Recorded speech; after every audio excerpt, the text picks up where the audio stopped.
Dominic Castellano, New York's most feared mafia boss, had never been afraid of anyone.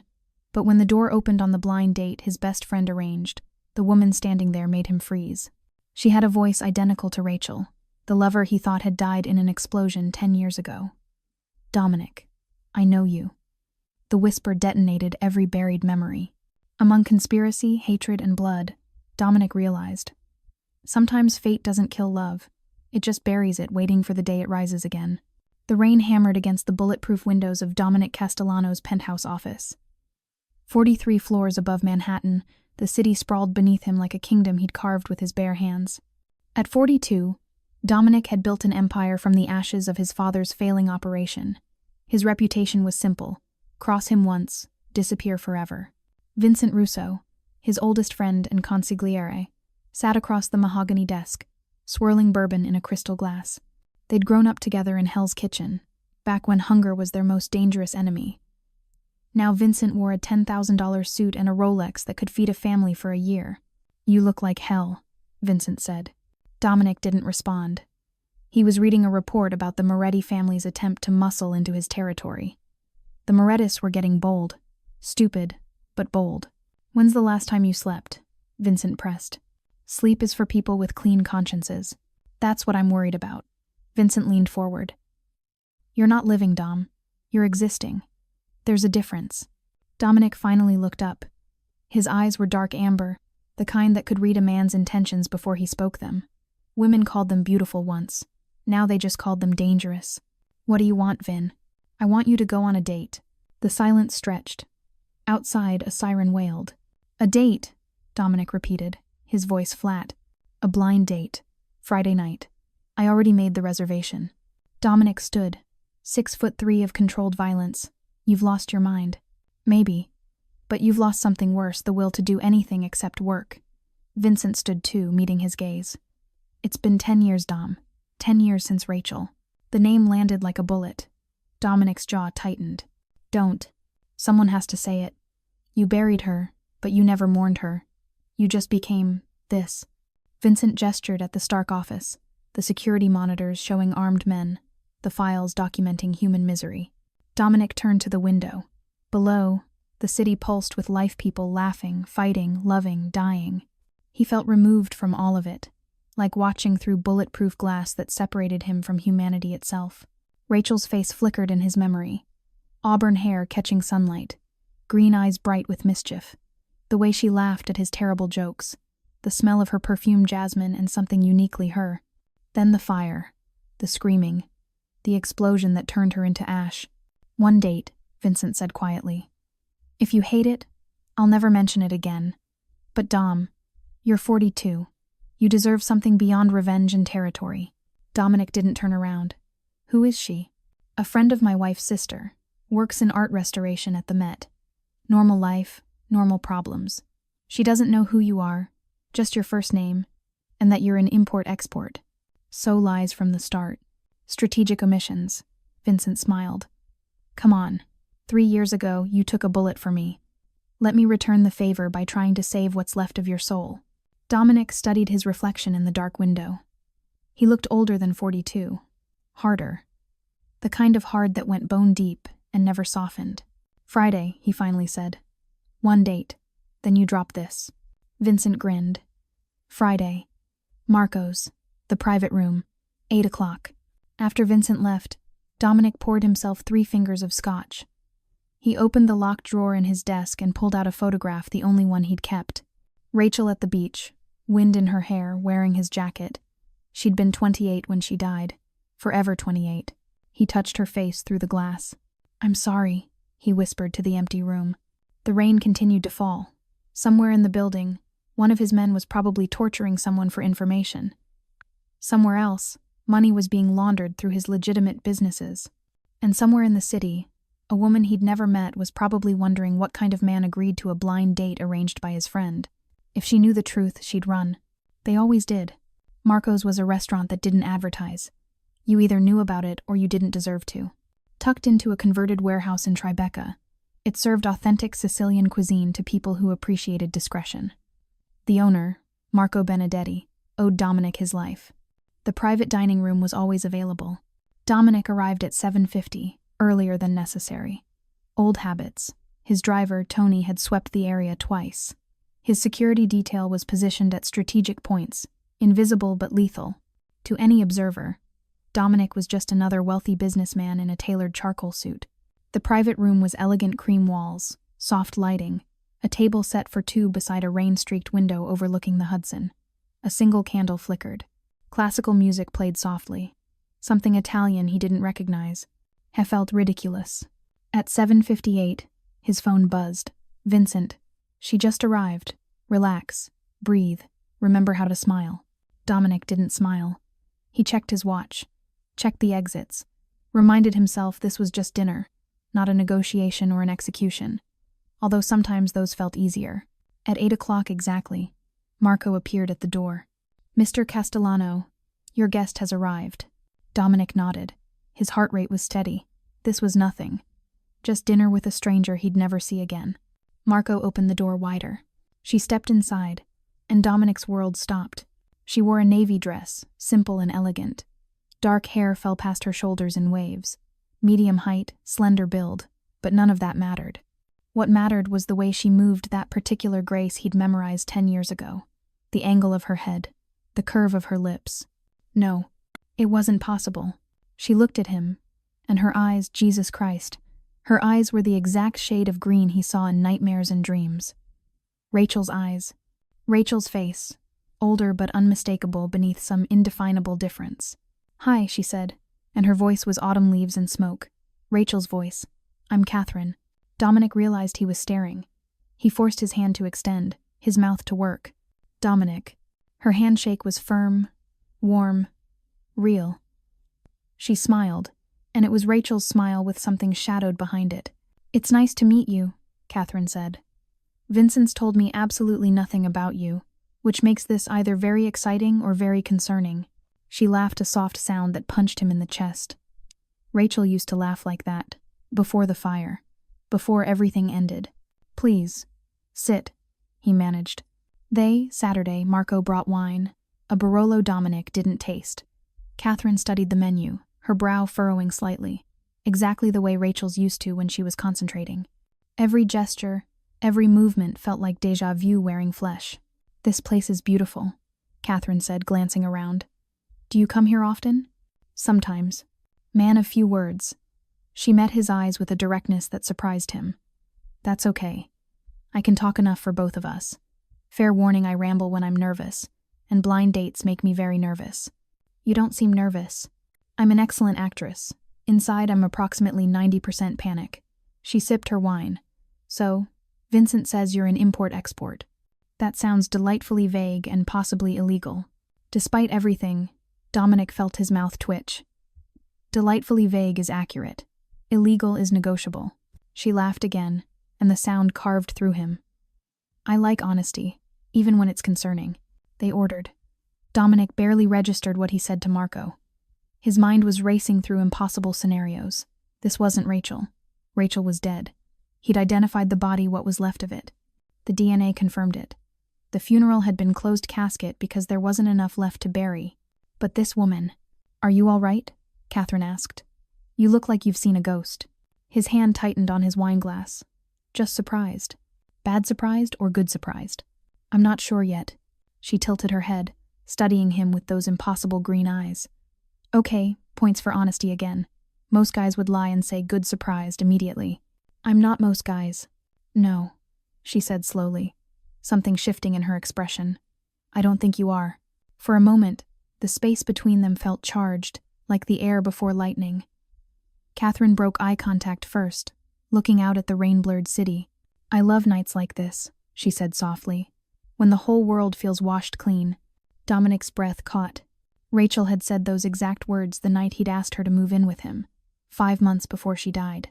They'd been walking through Central Park in the rain, and she'd stopped under a streetlight, lifted her face to the sky, and said those words like a prayer. He'd kissed her then, tasting rain and joy. Now Catherine turned back to him, and her eyes held something he couldn't identify. Recognition? Confusion? Fear? Dominic, she whispered, leaning forward slightly. The candlelight caught the planes of her face. I know you. The restaurant fell away. The music, the rain, the entire city, all of it vanished into those 3 words. What did you say? Catherine blinked, touching her temple. I don't know why I said that, you feel familiar. Like I've met you before. Have we? Every instinct screamed danger. This was a trap, a manipulation. Someone playing games with his grief. But he looked into those green eyes, and saw only confusion, and something that looked terribly like his own aching recognition. No, he said, his voice rough. We've never met. But his heart whispered, liar. The appetizers arrived. Dominic watched Catherine select a fork with her left hand. Rachel had been left-handed. She tasted the bruschetta and made a small sound of pleasure that he remembered in his bones. This is incredible, she said. I could live on this. You like Italian food. It wasn't a question. Love it. She paused, her expression clouding. I spent time in Italy, a while ago. Some of my happiest memories are there. Where in Italy? Tuscany. Siena, specifically. She looked at him. Have you been? Dominic's hand stilled on his glass. He and Rachel had planned to go to Siena. She'd wanted to see the Palio, the famous horse race. They'd bought tickets. Then she died 2 weeks before the trip. No, he said. Never made it. You should go. There's something about that place. Catherine's voice drifted. It feels like home. Which is strange because I'm from Philadelphia. What brought you to New York? Work. I restore paintings at the Met. Oil paintings, specifically Renaissance through Baroque. She smiled. I basically spend my days making very old art, less old-looking. Rachel had loved art museums. Every Sunday she'd dragged him to galleries, educating him about brushwork and composition. He'd pretended to be bored but secretly loved watching her face light up. That sounds meticulous, he said. It is. Hours of careful work to remove decades of damage. Sometimes you find surprises underneath hidden signatures, altered compositions, whole scenes painted over. She met his eyes. Things that were buried but never truly gone. The weight of her words hung between them. What made you want to restore things? Dominic asked. Catherine was quiet for a moment, her fingers tracing the stem of her wine glass.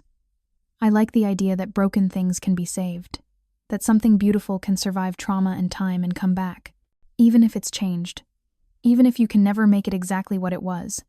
She looked up. Does that make sense? More than you know. Their entrees arrived. They ate in comfortable silence for a while, but Dominic's mind wouldn't rest. He studied her face, cataloging similarities and differences. Same cheekbones, same mouth. But her nose was slightly different. A small bump at the bridge that Rachel's hadn't had. A scar barely visible along her jawline.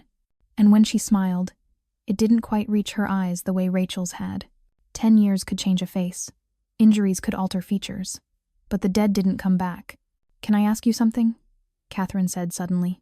Yes. That look you gave me when I walked in. It was like you'd seen a ghost. Why? Dominic considered lying. Considered ending the date, walking away, never seeing her again. But something in her eyes, a vulnerability, a confusion that matched his own, made him choose truth. You remind me of someone, he said carefully. Someone I lost. Recently? 10 years ago. Catherine nodded slowly. I'm sorry. That must be. I can't imagine. What about you? Dominic asked. Vincent mentioned you'd been through something. She tensed, just slightly. He talks too much. He cares about you. I barely know him. I know his wife's sister from a support group. She paused, for people with memory issues. Dominic's pulse quickened. What kind of memory issues? The traumatic kind. Catherine's voice was light, but her eyes weren't. About 8 years ago, I was in an accident. Head injury. I lost. Chunks. Whole years just gone. I woke up in a hospital in Italy with no idea how I got there or who I'd been before. She smiled, but it was painful to watch. So when I said you felt familiar, it might just be my brain playing tricks. It does that sometimes, false recognition. Déjà vu on steroids. 8 years ago, 2 years after Rachel died. In Italy, Dominic's hands were steady on the table, but inside, something was breaking or forming, he couldn't tell which. Do you remember anything from before? Fragments. Feelings more than facts. Sometimes I'll smell something or hear a song and I'll just know I've experienced it before. But the details are fog. She looked at him intently. Why? What was her name? The woman you lost? He shouldn't tell her. Every survival instinct said to lie, deflect, leave. Rachel, he said. Catherine's wineglass slipped from her fingers. It didn't shatter. Dominic's hand shot out, catching it mid-fall, but the wine splashed across the white tablecloth, spreading like blood. I'm so sorry, Catherine gasped, pressing her napkin to the spill. Her hands were shaking. I'm such a mess. I don't know why It's okay. No, She stopped, pressing her fingers to her temples. I heard that name and it felt like lightning in my head, like something trying to claw its way out. Marco appeared with fresh napkins, efficiently cleaning the spill. When he left, Catherine was pale, breathing too quickly. This is crazy, she whispered.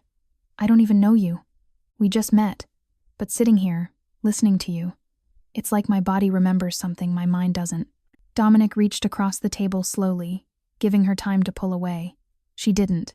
He took her hand warm, real, alive. Rachel, he said softly, testing, hoping, fearing. Do you know that name? Catherine's eyes filled with tears. No. But God help me. I think I should. Marco brought dessert panna cotta with berries, and Dominic ordered espresso for them both. Catherine had composed herself, but her hands still trembled slightly. The rain had intensified, drumming against the windows like questions demanding answers. Tell me about her, Catherine said quietly. Rachel. Why? Because you loved her. I can hear it in your voice when you say her name. She met his eyes. And because maybe if you tell me about her, we can figure out why I'm having a complete breakdown in front of a stranger. Dominic drank his espresso. It was bitter, scalding, perfect. She was. He stopped. How do you summarize a soul? She made me want to be better than I was. What were you? Angry. Dangerous. My father raised me to be a weapon. Truth, but not complete truth. Rachel saw past that. She laughed at my darkness like it was nothing. Like I was just a man, not a monster. Catherine listened, her green eyes never leaving his face. She loved art, he continued. Specifically, Renaissance paintings. She'd spend hours in museums, just staring at brushstrokes. She tried to teach me to see what she saw. The emotion in the layers, the story in the shadows. What was her favorite painting? The question came so naturally, but it struck Dominic like an ambush. Caravaggio's The Calling of St. Matthew. Catherine's breath hitched. The light, she whispered, the way it cuts through darkness, the hand reaching out. How did you know that? I don't know. Her voice was barely audible. I just saw it. In my mind. The painting. The light. She looked up at him. What else? She loved storms, Dominic said, his voice rough. She'd stand at windows during thunder and just watch. She said lightning was proof that beautiful things could be dangerous. And she drank wine, Catherine said slowly, as if pulling words from deep water. Red wine, something Italian, something that started with. She closed her eyes. Brunello di Montalcino. The air left Dominic's lungs. How did you know that? I don't. Catherine's eyes snapped open, green and terrified. I don't know. Why would I know that? Why can I taste it right now, the wine, exactly how it tastes? Like I've had it 100 times. Dominic signaled Marco, who appeared instantly. Bring a bottle of the 2010 Brunello. Now. Marco vanished. Catherine stared at Dominic. What are you doing? Testing something. His heart was hammering, but his voice remained steady. Rachel only drank one specific vintage, 2010. She said it was the year the universe balanced perfectly between sun and rain. That's not possible, Catherine whispered. I shouldn't know these things. We've never met. I've never. Marco returned with the bottle, already open. He poured a glass for Catherine. She stared at it like it might bite her. Taste it, Dominic said gently. She did. The moment the wine touched her lips, tears spilled down her cheeks. I know this, she gasped. God, I know this. It tastes like home, like safety, like someone's arms around me. She looked at Dominic, and the raw confusion in her eyes mirrored what he felt. How is this possible? I don't know. Ask me something else, she demanded. Something only she would know. Dominic's mind raced. What did Rachel wear to bed? That's too intimate. Answer. Catherine closed her eyes. For a long moment, nothing. Then, your shirts. She wore your shirts because they smelled like you. Something expensive. Cedar and... Her brow furrowed. Smoke? No, not smoke. Something darker. Leather? No. Gunpowder. The glass fell from Dominic's hand this time. It shattered on the floor, espresso spreading dark as oil. No one knew that. No one. Rachel used to steal his shirts after his men had been to the shooting range. She said the smell made her feel protected, even though she'd hated his life, his work, his world. What did we fight about? He asked, his voice barely steady. Your work. Catherine's eyes were still closed, her face anguished. The violence, the danger. She was afraid you'd die, afraid she'd lose you. A sob broke from her throat. She was afraid every time you walked out the door. What did I promise her? That you'd leave it behind. 1 more year. Just 1 more year to secure everything, and then you'd walk away. You'd go somewhere safe, somewhere green. She opened her eyes, tears streaming. You'd have children. 3. She wanted 3. Dominic stood so violently his chair fell backward. Catherine flinched, but he barely noticed. He was across the room, hands braced against the window, staring at the rain and seeing fire. Rachel had wanted 3 children. She'd been embarrassed about it, thought it was too domestic, too soft for someone who loved a man like him. She'd only told him once, whispered it after making love, when she thought he was asleep. He'd never told anyone. This isn't real, he said to his reflection. You're not her. I know. Rachel died. I was there. I held what was left of her. I know. Then explain this. He spun to face her. Catherine was still seated, tears on her cheeks, looking as shattered as he felt. Explain how you know things no one else could possibly know. I can't. Her voice broke. I woke up in a hospital with no memories and a new face. They said I'd been in a fire, that I'd needed reconstructive surgery, that I was lucky to be alive. She stood on shaking legs. They gave me the name Catherine because I couldn't remember my own. They said the trauma had erased me. Where? Dominic demanded. What hospital? Outside Florence. A private clinic.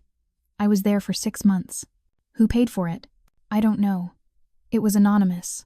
When I was discharged, I had a new passport, a new identity, money in a bank account, and absolutely no idea who I'd been before. Dominic's mind was moving fast now, connecting pieces. Someone saved you. Someone moved you, hid you, gave you a new life. But why? To protect you, or to protect themselves. He crossed back to her. Who introduced you to Vincent's wife's sister? A therapist. Dr. Sarah Mitchell. She ran the support group. I need to leave, Dominic said abruptly. Now. But I need you to do something for me. What? Don't go home tonight. Stay somewhere else. Somewhere random. Don't tell anyone where. Fear flashed across her face. Why? What's happening? I don't know yet, but if you're who I think you might be, then someone went to a lot of trouble to make the world believe you were dead. If they find out you're alive... He stopped. Just trust me. Can you do that? Catherine stared at him for a long moment. Then, inexplicably, she nodded. I don't know why, but yes, I trust you. Dominic pulled out his phone, typed quickly. There's a hotel in Midtown, the Parker. Ask for room 1215. It's registered under the name James Morrison. The key will be at the desk. Stay there tonight. I'll contact you tomorrow. How will you? I'll find you. He took her hand, squeezed it once. Her fingers were cold, I promise. He left her standing there, beautiful and broken and impossible. In the car, Tony didn't ask questions. He knew better. Where to, boss? The archives, Dominic said. I need to see a ghost. Dominic's operation ran from multiple locations, but the true nerve center was the archives, a climate-controlled basement beneath a legitimate import warehouse in Red Hook. Files, photos, evidence, and secrets, spanning 3 decades lived here. His father had started it. Dominic had perfected it. At 1 a.m, the warehouse was silent except for the hum of refrigeration units and his own footsteps. His security chief, Marcus Kane, met him at the vault door. Didn't expect you tonight, Marcus said. At 56, Marcus was former CIA, the kind of paranoid that kept people alive. Something wrong? Everything. Dominic entered his code. The vault opened with a hydraulic hiss. Pull everything on Rachel Monroe. Personal file, threat assessments, the bombing investigation, all of it. Marcus's expression didn't change, but his eyes sharpened. That's a closed file, Dom. I'm opening it. Inside, Rows of filing cabinets stretched into shadow. Dominic found the Ms., pulled Rachel's file. It was thick. He'd investigated her death as thoroughly as any hit. Photos, witness statements, forensics reports, the coroner's findings, and crime scene photos he'd only looked at once. He spread them across a metal table. Marcus stood beside him, silent. The explosion had happened at a warehouse on the waterfront, supposedly a neutral meeting place where Dominic was negotiating territory with the Vitali family. Someone had planted C4. Rachel had been there because she'd insisted on coming, said she wanted to understand his world if she was going to stay in it. The blast had killed 6 people. Rachel's body was found near the epicenter, burned beyond recognition. Dental records confirmed her identity. So did the DNA from tissue samples. Or so the report said. "Call Dr. Stephen Hartley," Dominic said. "The ME who signed Rachel's death certificate. I want to talk to him." "Dom, it's 1 a.m. I don't care if it's Christmas." "Wake him up." Marcus made the call. 20 minutes later, his face was grim. "Hartley's dead. Car accident 3 months after Rachel died. Single vehicle collision, no witnesses." Dominic's jaw tightened. "Who else worked that autopsy?" "Lab techs, assistant ME, toxicologist. I'll pull the names." While Marcus worked, Dominic studied the crime scene photos with new eyes. The body identified as Rachel was burned, yes, but certain bones were intact. Femur, portions of the skull, teeth. Teeth could be planted. Bone fragments could be substituted. DNA could be faked if you had the right connections and enough money. His phone buzzed. "Vincent, it's late for you to be calling," Dominic answered. "Where are you? Marco said you left the restaurant like the devil was chasing you. Did Catherine make it to the hotel?" Silence. Then, "What hotel? Dom, what happened? Answer the question." "I don't know where she is. She's not answering her phone." "Dom, you're scaring me." Dominic was already moving, Marcus following. "Send me everything you have on Catherine. Full background. Who introduced her to your wife's sister, where she lived before New York, employment records, medical records, everything. What's going on? I think someone's been playing a very long game. And if I'm right, Catherine is either the victim or the bait." He hung up. Marcus was at his elbow. "Talk to me. 10 years ago, someone made me believe Rachel was dead. They used a bombing as cover, probably substituted another body, falsified the forensics. Then they took her, gave her a new face, erased her memories, and hid her in Italy. Why?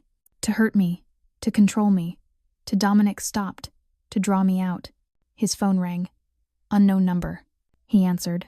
"Yes, Dominic Castellano." The voice was electronically distorted, neither male nor female. "You were supposed to forget her." "Who is this?" "Someone who tried to give you mercy 10 years ago. We could have killed you both. Instead, we only took her. We made it clean. We let you grieve and move on. But you didn't move on, did you? Where is she? The woman who calls herself Catherine? She's confused right now. Fragmented. Wondering why a stranger feels like home. We can't have that. We can't have her remembering who she was or why we took her from you." "I'll find you," Dominic said quietly. "And when I do, you'll do nothing. Because if you pursue this, she dies. Actually dies this time. Do you understand?" The line went dead. Dominic stood very still. Then he threw his phone across the room. It shattered against concrete. Marcus handed him a new one without comment.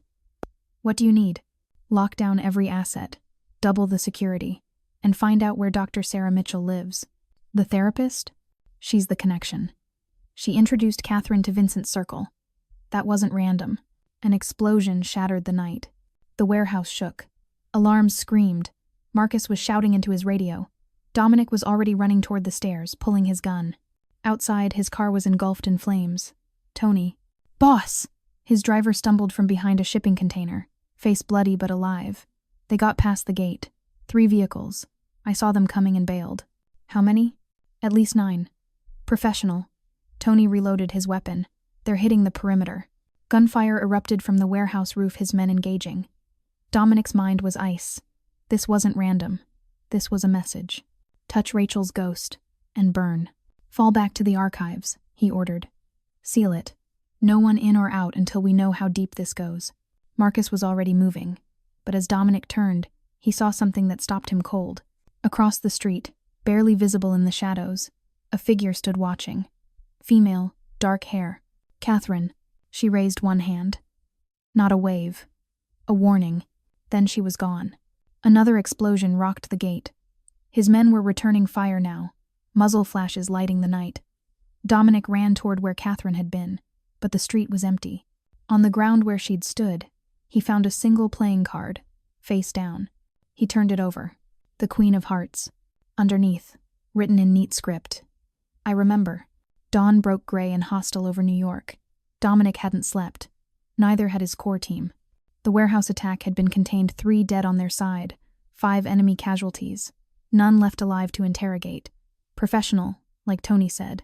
Military-grade equipment, coordinated assault, clean extraction.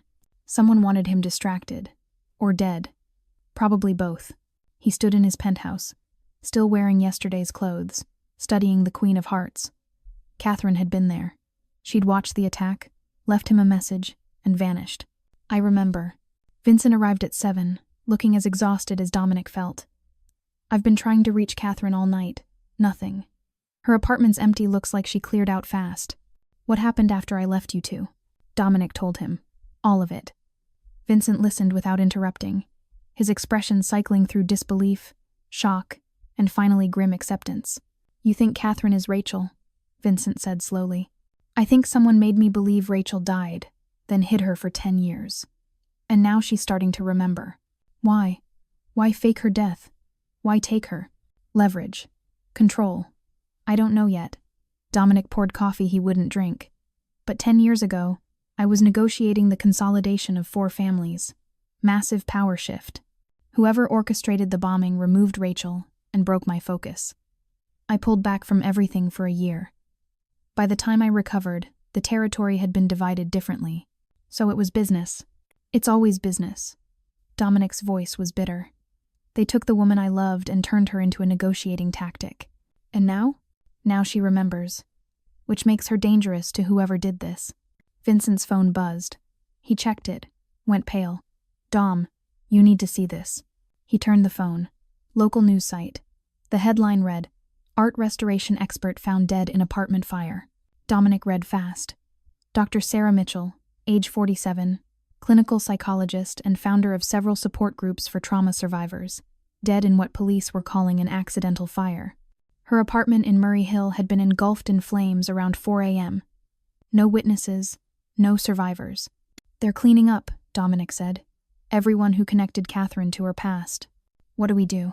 We find her before they do. He turned to Marcus, who'd been listening from the doorway. Pull the security footage from around the warehouse.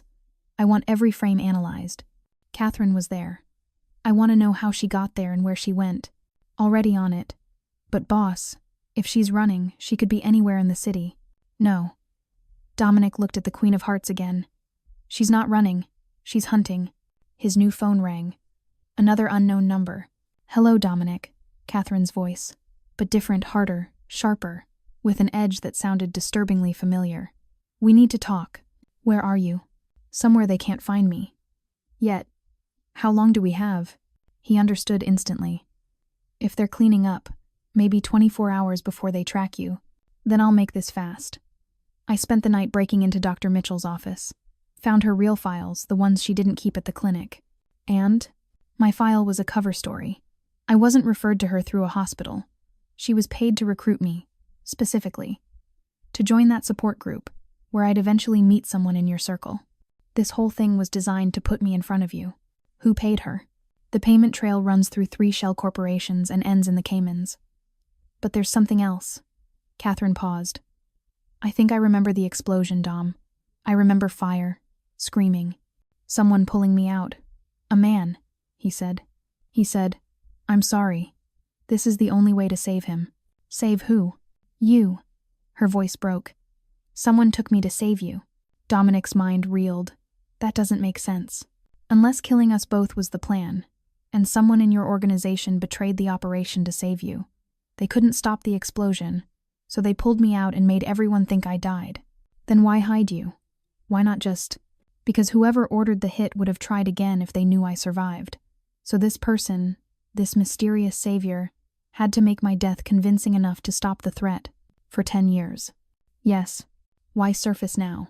Why bring you back? I don't know. Maybe the threat's gone. Maybe they think enough time has passed. Or maybe... She stopped. Maybe this is the final move in a game I don't understand. Dominic thought through the pieces. Someone in his organization had betrayed the bombing plot, saved Rachel, hidden her, and 10 years later, brought her back. The question was, whose game was this? I need to see you, he said, face to face. Too dangerous. I don't care.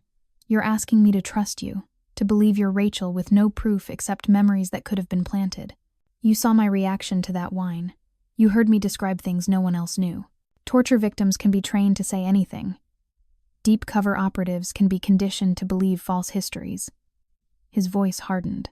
If someone wanted to destroy me, sending a woman who looked and sounded like Rachel would be an excellent weapon. Silence. Then, the night before the explosion, we were in your apartment. I couldn't sleep.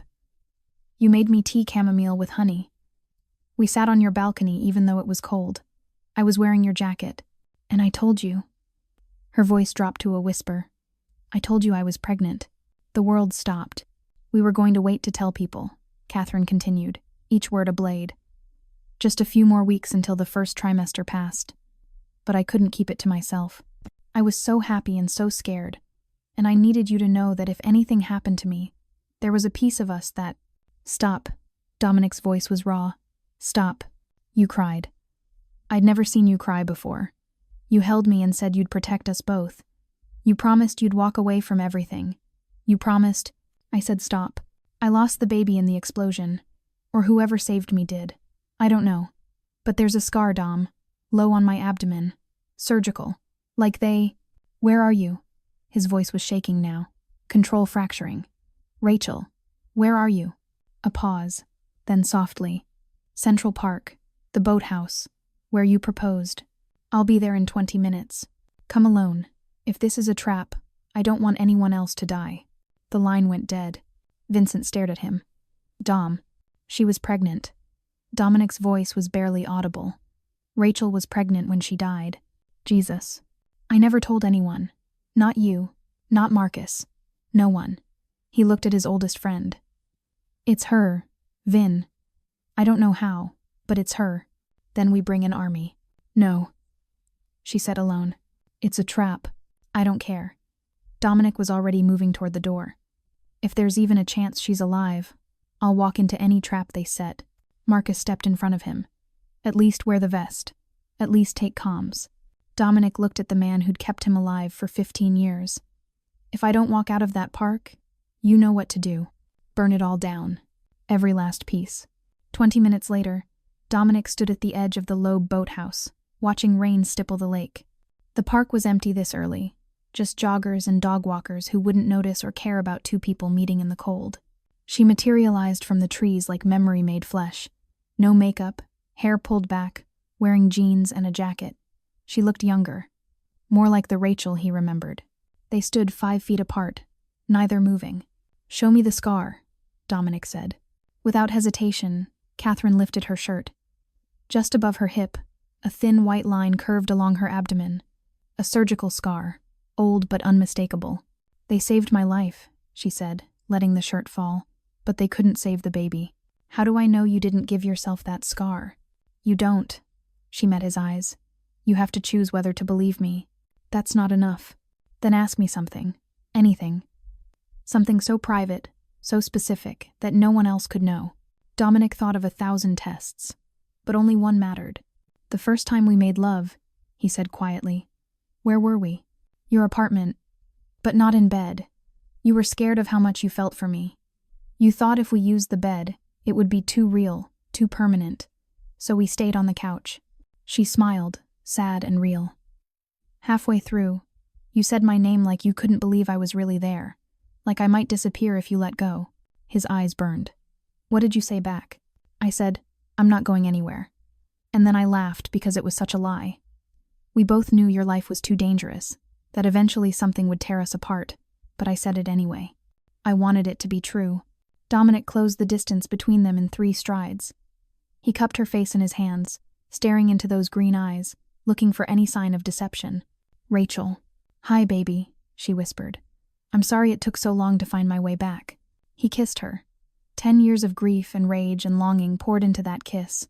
She tasted like salt and rain in coming home. When they broke apart, both were crying. "I thought you were dead," he said against her hair. "I buried you. I mourned you.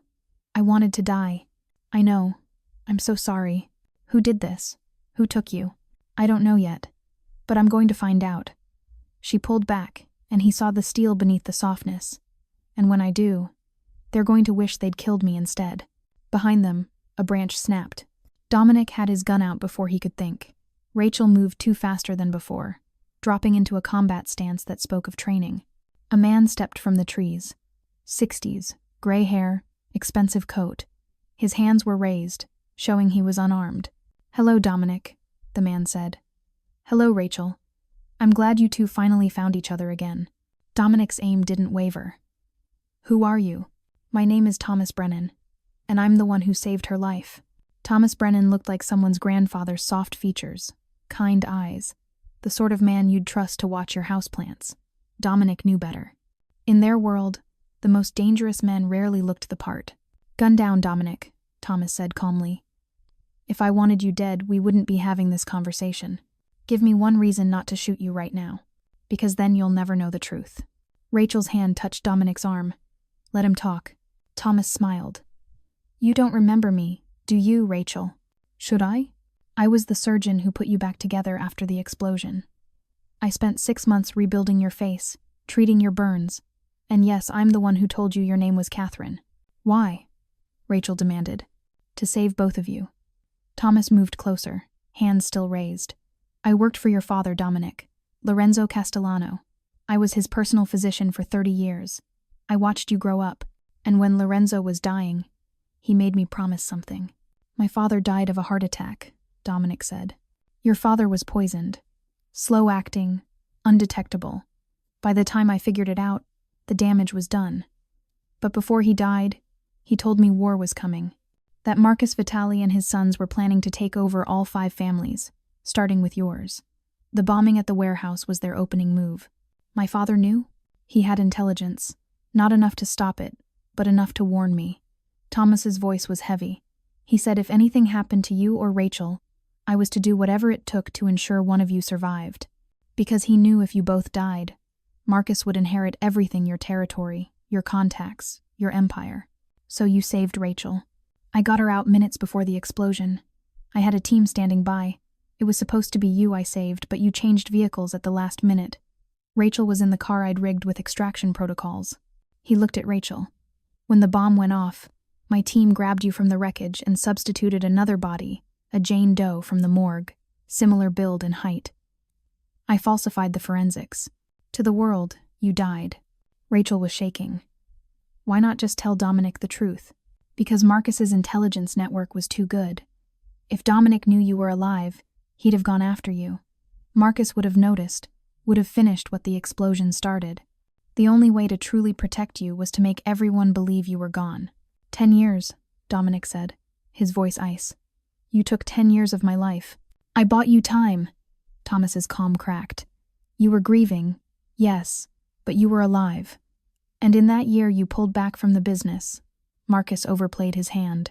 The other families saw his aggression and turned on him.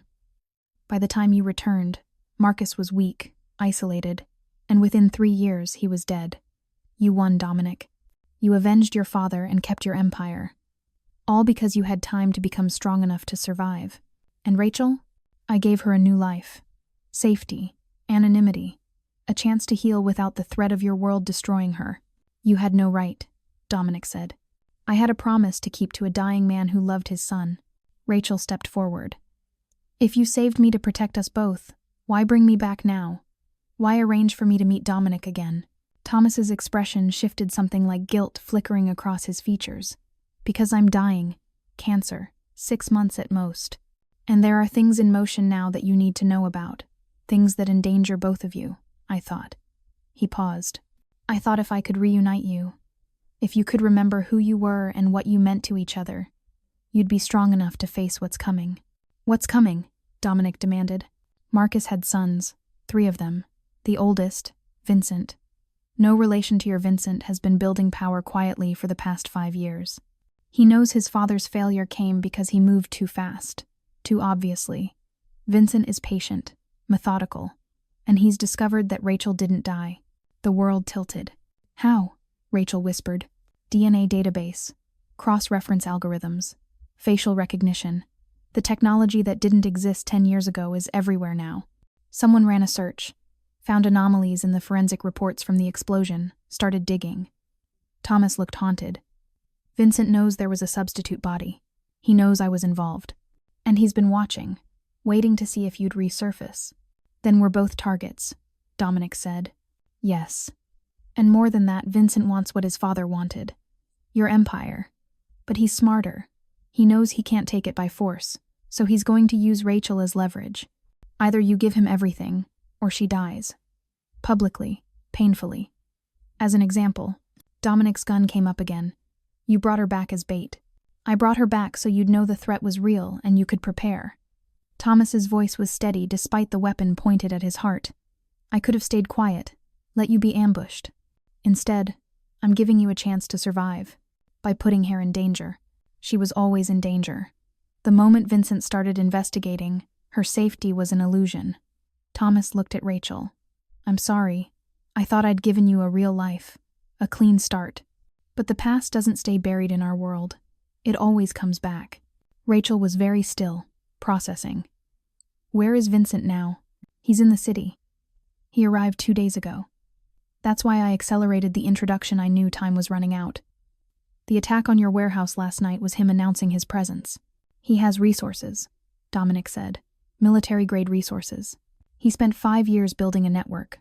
Mercenaries, corrupt officials, tech experts. He's younger than his father, but twice as dangerous because he learned from Marcus's mistakes. How many people does he have? In New York? Maybe 40. His full organization? Hundreds, spread across 6 states. Dominic lowered his gun slightly. You said you were giving me a chance to prepare. How? Vincent doesn't know Rachel's memory has returned. He thinks she's still Catherine, confused and vulnerable. That gives you an advantage. He'll expect you to protect her, but he won't expect her to fight back. I won't use her as bait, Dominic said immediately. You won't have to. Vincent will come for her regardless. The question is whether you're ready when he does. A sound cut through the morning helicopter rotors, close and getting closer. Thomas's face went white. That's impossible. No one knew I was coming here. Dominic grabbed Rachel's hand. Run. But it was too late. The helicopter crested the trees, black and unmarked. Ropes dropped. 6 figures in tactical gear fast roped down, landing in formation around them. Dominic Castellano, a voice called through a megaphone. Rachel Monroe, you're both coming with us. Thomas started to run. A single shot dropped him. He crumpled to the wet grass, blood spreading from his chest. No. Rachel lunged toward him, but Dominic held her back. The tactical team advanced. Dominic raised his gun, knowing it was futile. 6 against 1, with Rachel to protect. Then gunfire erupted from the trees. Marcus and his team engaged, appearing like ghosts. The tactical unit returned fire. In the chaos, Dominic pulled Rachel toward the water. We're going in. It's October. I don't care. They hit the icy water as bullets chewed the dock behind them. The cold was shocking, brutal, but Dominic kept moving, pulling Rachel with him. They swam under the dock, surfaced beneath the boathouse overhang. Behind them, the firefight intensified. Marcus's voice cut through. Go, we'll hold them. Dominic and Rachel ran. The safe house was a brownstone in Park Slope, owned under 7 layers of shell companies. Dominic kept it for exactly this scenario when his entire world burned and he needed to vanish. They arrived soaking, shaking, alive. Marcus had gotten out. So had Vincent. The rest of Dominic's team had scattered to predetermined locations. Thomas Brennan was dead, and Vincent Vitali had just announced his presence with overwhelming force. Inside, Dominic built a fire while Rachel changed into clothes from the emergency supply closet. They hadn't spoken during the drive. Too much shock. Too many questions. She emerged wearing jeans and a sweater that was too big. Her hair was still damp, curling around her face. She looked 28 again, young and terrified and alive. Thomas is dead because of me, she said. Thomas is dead because of this world. Not you. If I hadn't come back, Then Vincent would have killed us both eventually, and we'd never have seen it coming. Dominic handed her coffee. Thomas gave us a gift. Knowledge. Now we use it. How? We're outnumbered, outgunned, and Vincent knows I'm alive. We do what we've always done. We fight smarter. Rachel sat on the couch. In the firelight, she looked like a painting all shadows and gold. I don't remember how to fight. Catherine was an art restorer. Quiet, safe. Rachel was. She stopped. Who was Rachel? Strong, fierce, the only person who ever made me want to be better. Was I really? Yes. And the baby? Her voice broke. Did we really? Yes. Dominic sat beside her. You told me the night before the explosion. We were going to name her Sophia if it was a girl. Her? I don't know. I always imagined a daughter with your eyes. Rachel pressed her face against his shoulder and cried. For the baby. For Thomas. For 10 lost years. Dominic held her, and the walls he'd built to survive cracked and bled. I'm sorry, she whispered. For all of it. You didn't choose this. No, but I'm choosing now. She pulled back, and her eyes held something new. Determination. Vincent thinks I'm weak, confused. He thinks I'm your vulnerability. You are. Then we make that his weakness. Rachel wiped her eyes. We let him think he can use me against you. We let him get close. And when he does, no. Absolutely not. Dom, I won't risk you. Not again. I just got you back. And you'll lose me anyway if we don't stop him. She stood, pacing. He knows I'm alive. He knows what I mean to you. Running won't work, he has too many resources. Fighting head-on won't work, he has too many soldiers. The only way to win is to make him overconfident. To make him think he's already won. Dominic's phone buzzed. Marcus, talk to me. We lost 3 men at the park. Vincent's team disappeared. Clean military-grade extraction. But we pulled security footage from the traffic cameras. The helicopter flew to a private helipad in Dumbo. Owned by? A shell company, but I tracked it. The building is owned by Meridian Logistics. That's one of Vincent's fronts. I know. Dominic thought fast. Is the building occupied? Lights on in the penthouse. Thermal imaging shows at least 12 bodies. He's there. He wants us to know where he is. It's a trap. Of course it is. But he made one mistake. What's that? He killed Thomas before we could finish our conversation. Now he doesn't know what we know. Rachel was watching him, understanding dawning. He doesn't know Thomas told you about the fake death. He thinks you're still confused about who I am. Exactly. Which means he thinks I'm vulnerable, off balance. He thinks I'll make emotional decisions. So we give him what he expects, Rachel said. You go to him. Try to negotiate. Offer him territory, money, anything to keep me safe. While you do what? Something he won't see coming. Marcus's voice came through the phone. I'm not liking where this is going. Neither am I, Dominic said. But she's right. Vincent is expecting me to act like a man in love. Desperate. Willing to deal. You are a man in love, Marcus pointed out. Yes, but I'm also a man who's been running this city for 20 years. Vincent's father underestimated me. His son is about to make the same mistake. Rachel crossed to him. What do you need me to do? Dominic looked at her, this woman who'd been dead, who'd come back, who held his heart in her scarred hands. I need you to trust me, completely, even when you don't understand what I'm doing. I trust you. Good, because we're going to burn Vincent's world down. But first, we're going to let him think he's already won. The meeting was set for midnight at the Meridian building. Vincent had sent terms. Dominic comes alone, unarmed, ready to negotiate. In exchange, Rachel would be left untouched. For now. Of course it was a lie. But lies were a language Dominic spoke fluently. He arrived in a car that wasn't his, wearing a suit that had no armor. Marcus had argued. Vincent had actually punched a wall. Rachel had kissed him at the door and said, "Come back to me." The building was glass and steel, the lobby empty except for 2 guards who patted him down and found nothing. They escorted him to the elevator, which rose 43 floors in silence. The penthouse was ridiculous floor-to-ceiling windows, white leather furniture, abstract art that cost more than most people's houses. Vincent Vitale stood by the window, backlit by the city lights. He was younger than Dominic expected, maybe 35, with his father's sharp features and his mother's cold eyes. Dominic Castellano. Vincent turned. The legend himself. You killed my men. You killed my father. Your father killed himself by being greedy and stupid. Vincent smiled. It didn't reach his eyes. Fair enough. My father was many things, but subtle wasn't one of them. I've learned from his mistakes. By threatening Rachel, by understanding your weakness. My father thought power came from territory and violence. But real power comes from leverage. From knowing what someone values more than their own life. And you think Rachel is my leverage point. I know she is. I've watched you for 5 years. Dominic Castellano, the untouchable boss. No family. No real friends except Vincent Russo.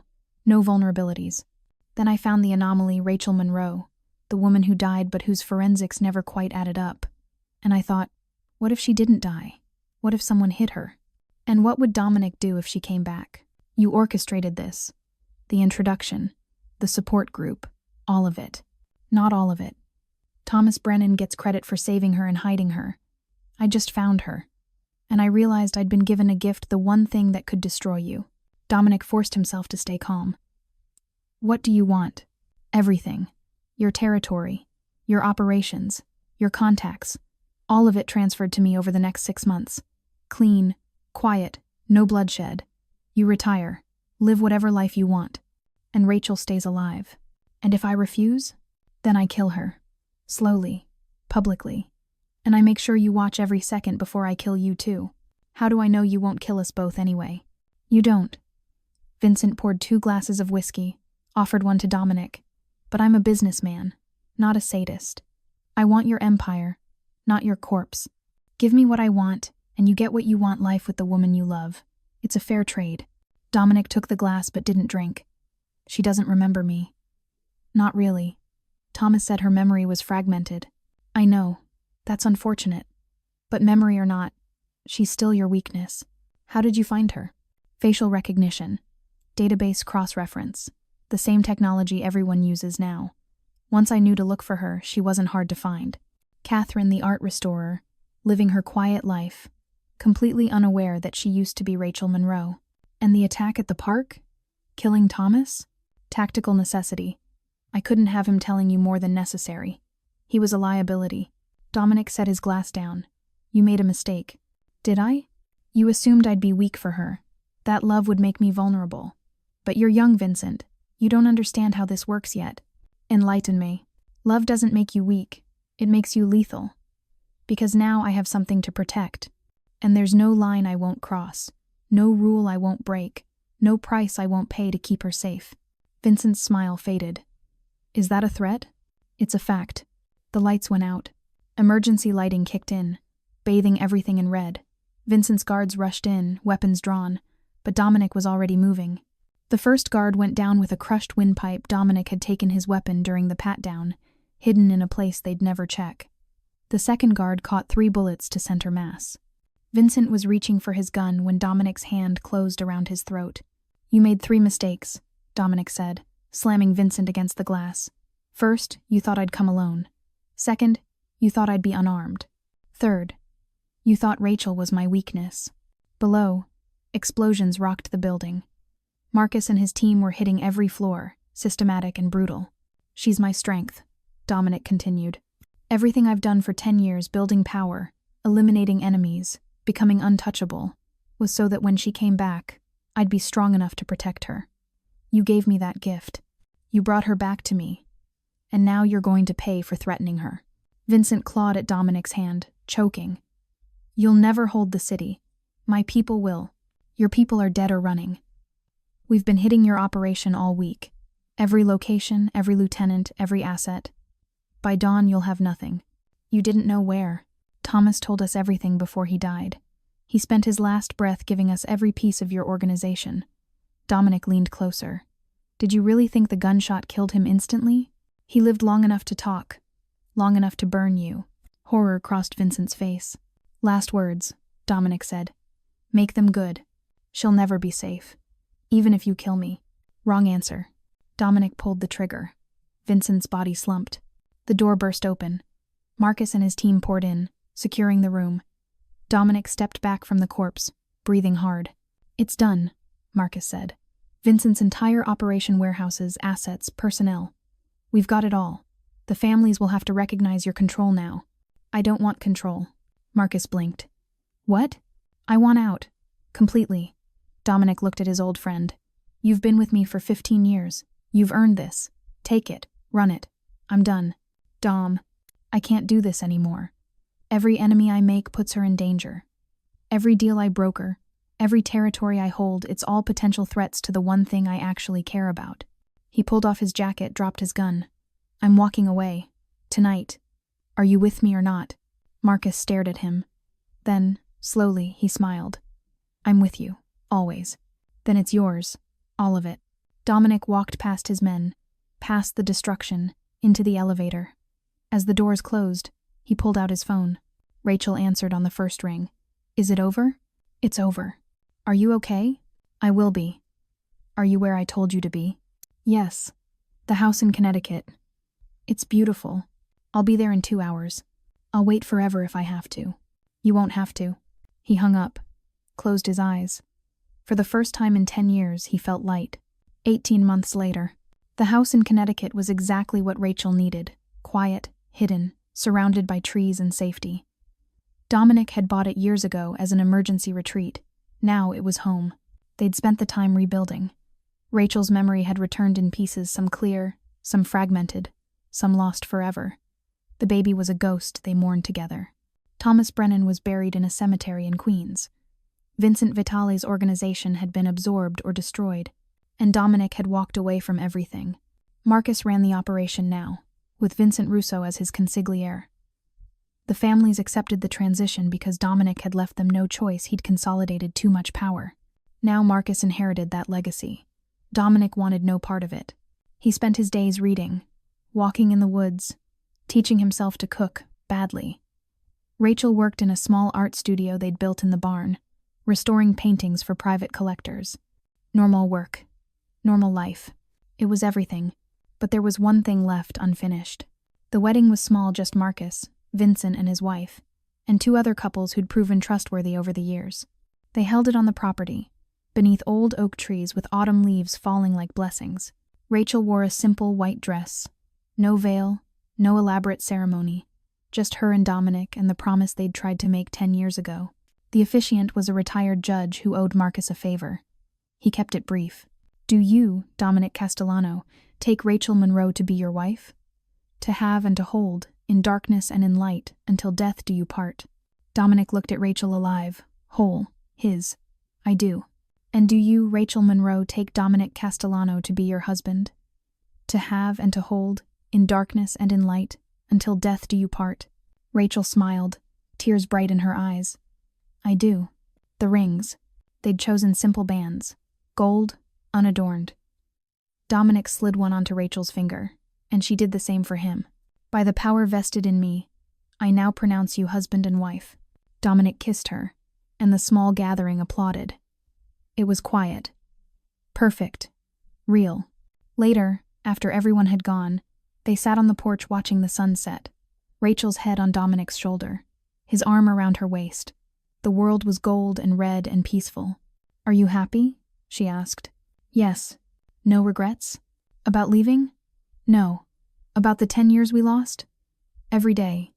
He kissed her hair. But we're here now. That's what matters. What happens next? Whatever we want. We could travel. Stay here. Move somewhere new. We have the rest of our lives. I like that. She turned to face him. The rest of our lives. Starting now. She kissed him, slow and deep, tasting of wine and promises and tomorrow. Behind them, the house waited. Their home. Their future. No more running. No more violence. No more ghosts. Just them. And finally, blessedly, that was enough. 5 years later, the art gallery in Siena was small but prestigious. Rachel's work had earned her international recognition, a restorer who could bring Renaissance paintings back from the edge of destruction. She traveled sometimes, accepting commissions. Dominic always went with her. They were in Italy now, standing in the gallery where her latest restoration was being unveiled.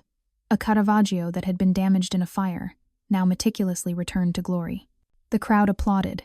Rachel smiled, humble and gracious. Dominic stood in the back, proud and watchful. A woman approached. Mid-30s, dark hair, sharp eyes, Mr. Castellano? He tensed automatically. Yes? I'm Elena Moretti. I work for Interpol. She showed credentials. I'd like to ask you about some old cases, particularly the Vincent Vitali incident. His expression didn't change. That was years ago. I'm retired. I know.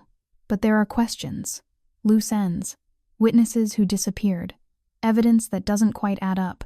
I'm sorry I can't help you. Can't or won't? He met her eyes. Miss Moretti, I'm standing in an art gallery in Tuscany, watching my wife succeed at something beautiful. Whatever happened in my old life is done.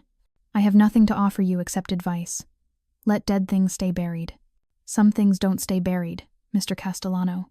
Then that's their problem. Not mine. He walked away. Found Rachel talking with a collector about technique and pigment. She saw him and smiled radiant, alive, his.